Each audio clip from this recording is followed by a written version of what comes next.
personne ne peut tenir. En tout cas, sur ce sujet, personne ne peut tenir. Parce que moi, je sors seulement. J'ai toutes les prophéties. Je sors la prophétie. J'ai dit, le pape américain, c'est pour quand? Le pape américain, c'est pour quand? L'archevêque américain Robert Francis Prévost a été élu pape ce 8 mai 2025 et prendra le nom de Léon XIV, a annoncé le Vatican. À 69 ans, il devient le 267e souverain pontife de l'histoire et succède à François. Je crois qu'un de ces glorieux jours, dans cette confédération des églises unies, se rassemblera et que selon la prophétie, le nouveau pape, issu des États-Unis, sera installé là-bas. Alors, ils feront une image à la bête. Et je vous le dis, la véritable église de Dieu sera forcée de se rassembler. Les vrais, les véritables croyants, qui sont parmi les méthodistes, les baptistes, les presbytériens, les pentecôtistes, les nazaréens, les pèlerins de la sainteté, et que sais-je encore, se rassembleront et seront cimentés par l'amour de Dieu. Ils formeront le corps du Seigneur Jésus-Christ. Tous les croyants et les agnostiques et les esprits superficiels seront mis à l'écart. Ils iront de l'avant et entreront dans la confédération des églises. Et l'autre jour, j'ai lu que même les assemblées de Dieu sont entrées dans la confédération des églises. Oh là là, pour ce faire, il leur faut renier leur doctrine évangélique. C'est vrai, et ils seront obligés de renier tous leurs principes fondés sur les signes et les prodiges pentecôtistes. Pour faire... Les montagnes peuvent monter et s'abaisser. Les cours d'eau peuvent disparaître. Les arbres peuvent grandir et puis disparaître. Les hommes peuvent venir et puis passer. Demain, vous ne les voyez plus. Mais la prophétie de l'Éternel, lorsqu'elle sort de la bouche d'un oint, elle finit toujours, quel que soit le temps, elle finit par se concrétiser. Il y a un homme, un célèbre homme de Dieu qui a vécu en son temps, au nom de William Branham. Il a déclaré un certain nombre de choses à propos du pape, un certain pape américain qui viendrait des États-Unis et qui serait pape. Et il a encore dit des choses fortes par la suite que je vous encourage ici à écouter et donnez-moi votre point de vue. Parce qu'ici, nous allons toucher deux choses qui sont contradictoires. La première chose d'abord, c'est que on peut voir ce pape-là comme un élu, un envoyé de Dieu, mais d'un autre côté, est-ce que ce n'est pas un masque qu'il porte? Déjà, dans sa sortie, une sortie récente, il a fait allusion à un certain nombre de choses. Il a prononcé un discours qui n'a pas été bien accepté, qui n'a pas été bien, n'est-ce pas, entendu par une certaine communauté que je ne vais pas citer ici, les papa, maman, maman. Alors, qui n'ont pas apprécié parce que lui, il disait, voilà, la famille, c'est l'homme, la femme, ainsi de suite. Mais contrairement à ce qu'ils pensent, est-ce qu'on ne peut pas déjà voir cela comme des points positifs de la venue du pape? Est-ce que vraiment ce n'est pas un élu de Dieu? Mais d'un autre côté aussi, on nous dit que c'est une prophétie qui se concrétise, la prophétie de William Branham. Vous allez d'abord écouter le discours de ce pape.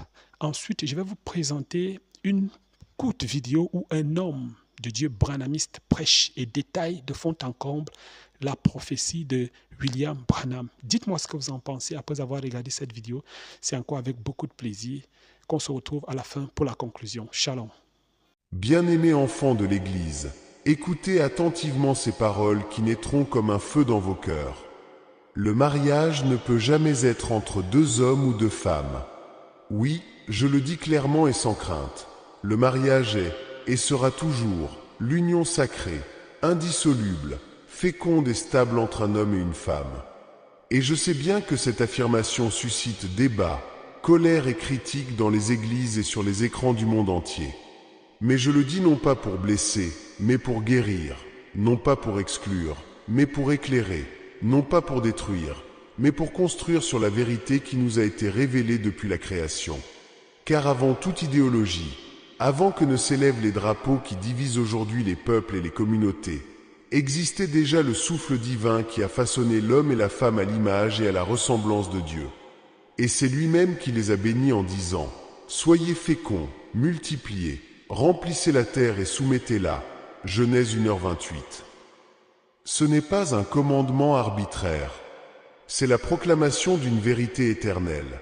La famille humaine naît de la complémentarité des sexes, de l'union capable d'engendrer la vie, de cette alliance qui reflète le mystère de l'amour du Christ pour son Église. Chers frères et sœurs, je sais que beaucoup attendent de moi des paroles douces, flatteuses et conformes au mode du temps présent. Mais le devoir d'un pasteur n'est pas d'applaudir au vent changeant, mais d'être comme un roc solide au milieu de la tempête. C'est pourquoi je vous le dis, la famille est la cellule première et fondamentale de la société, et elle est fondée uniquement sur l'union stable entre un homme et une femme.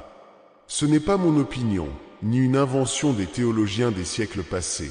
C'est l'enseignement constant de l'Église, enraciné dans la nature même que Dieu a inscrite en chacun de nous. Aujourd'hui, beaucoup parlent de l'amour comme s'il s'agissait d'une simple émotion ou d'un désir. Mais le véritable amour, celui qui construit un foyer et une société, est don de soi, ouverture à la vie, fidélité au quotidien. L'homme et la femme, dans leurs différences, ne sont ni rivaux ni interchangeables, mais des visages qui se cherchent pour se compléter physiquement, spirituellement et transcendamment. L'homme reflète la force qui protège et soutient. La femme rayonne la tendresse qui nourrit et protège. En tous deux, la plénitude de l'image de Dieu est manifeste. Séparés, ils sont incomplets. Unis, ils forment cette une seule chair. Bonjour, est-ce que tu es déjà abonné à notre chaîne YouTube 3 minutes d'impact? Suis nos shorts pour garder la flamme de la prière vivante. Et pour sa part, le docteur Phénix Zakola a tenu à expliquer en détail l'accomplissement de la prophétie de William Branham à travers un enseignement approfondi intitulé « Les nouveaux papes Léon XIV dans la prophétie de William Branham ». C'était lors d'un service spécial déroulé dans son église Amen Tabernacle à Johannesburg, en Afrique du Sud, le dimanche 25 mai dernier. Plusieurs croyants ont pris part à cette réunion. Eliezer Gomat. Et remarquez son nom. Now notice his name. Là, j'arrive profondément. Now here, I'm going deeper again. Branham a prononcé le nom de ce pape sous forme de symbole. The prophet pronounced the name of this pope under a symbol. Qu'est-ce qu'il a dit? What did he say? Au temps de la fin, He says, at the end time, il y aura de réels, there will be a real false prophète. prophètes. RFP. RFP. Les Anglais signent par les initiales. English speakers, English people, they sign with the initials. Quel est son nom? What is his name? Robert Francis Prévost. Donnons des acclamations, Give a Seigneur. hand of applause to the Lord. Ce soir, Tonight, j'ai le privilège, I have got the en privilege tant que docteur de la as parole, the doctor of the word. je vous présente I present unto you le réel et faux prophète du the temps de real la fin. prophet of the end time. Voici les preuves flagrantes Look at this strong proof et irréfutables and undoubtable que c'est lui le pape de la prophétie de William Branham. that he's him, the pope of the prophecy of William Branham. Ici, je veux que les aigles montent. Here now, I want the eagles to fly high. Première preuve First proof que c'est lui, that it's him, sa naissance. his birth. Branham a prophétisé ça But Branham prophesied about his birth. le 19 décembre 1954. But Branham prophesied on this event on the 19th of December 1954. Lui, il est né l'année prochaine, And then he was born the next year, le 14 the 14th septembre 55. September 1955. Combien de mois? How many months? 9 mois. 9 months.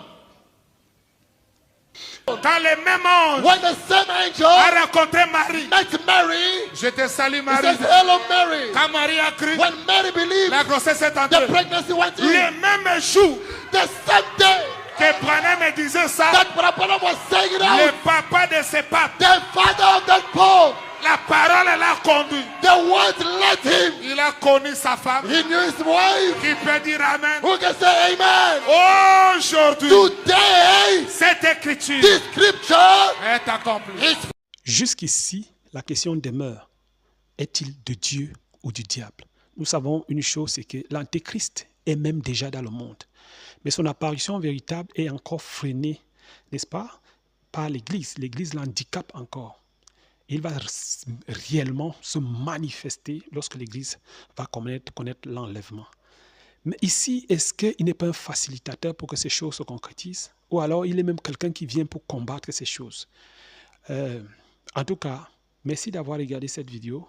Que Dieu vous bénisse. Il y a quelqu'un qui est plus éclairé que nous, qui nous explique un peu de fond en comble ce qu'il en pense pour pouvoir, n'est-ce pas, être édifié.